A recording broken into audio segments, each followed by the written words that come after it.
तीन निकम्मों ने डुबाया team India का इंग्लैंड के खिलाफ दूसरे टी20 मुकाबले में नाक कटवाया। लगातार हार हार और सिर्फ हार मिलती नजर आ रही है भारतीय टीम को। कहने को तो ये टीम इंडिया वर्ल्ड चैंपियंस हैं, लेकिन वर्ल्ड चैंपियंस वाले कोई भी गुण इनके अंदर में नजर नहीं आ रहे हैं। जब टीम के अंदर में ही सिलेक्शन को लेकर के भेदभाव होता नजर आए, जब टीम में खिलाड़ी सिर्फ अपने पोजीशन के लिए खेलते नजर आए, तो फिर उस टीम का बंटाधार होना तय है। और इसीलिए मैं कह रहा हूं कि इस मुकाबले के लिए भले ही हम तीन गुनहगार या तीन निकम्मों की बात कर लें, लेकिन ओवरऑल ये टीम तो जिम्मेदार है ही। इसकी जिम्मेदारी सिलेक्टर्स पर भी तय होनी चाहिए।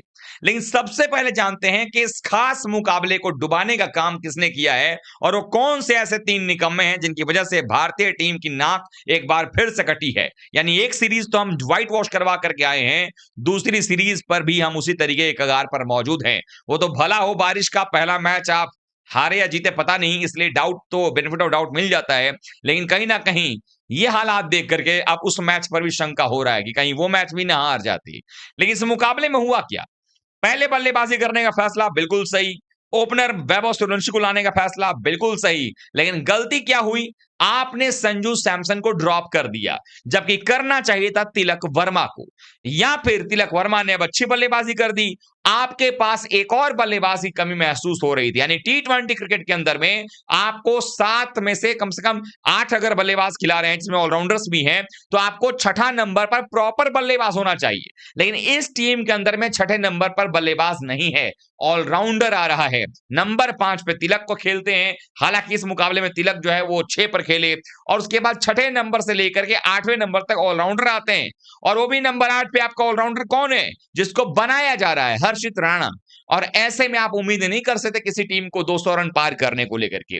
तो पहले कल्प्रिट अगर कोई है तो इस टीम के कोच महोदय हैं, क्योंकि जो उनकी सोच है ना वही चल रही है। अय्यर तो खुद 2.5 साल बाद टीम में वापसी कर रहे हैं, तो ना ये उनकी टीम है, ना इस टीम को चला पा रहे हैं।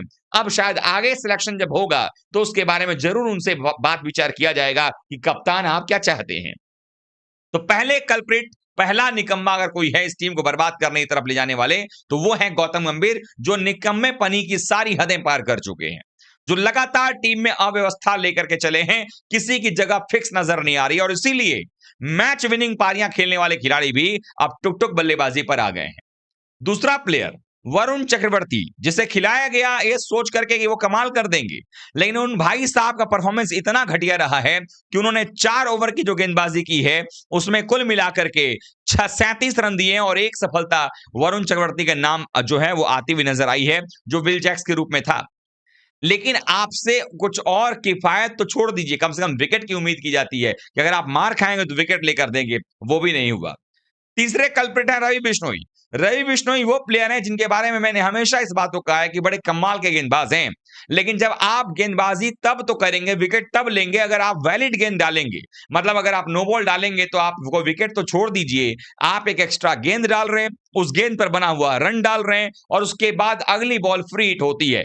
और इसी का नतीजा था कि 1 ओवर में उनके 29 रन आ गए, और नतीजा ये हुआ कि भारतीय टीम इस मुकाबले को 1 ओवर रहते ही गंवा बैठी। यानी एक समय जीत रही भारतीय टीम जो है वो हार के किनारे पर जाकर खड़ी हो गई, और सीरीज में हम 1-0 से पिछड़ गए।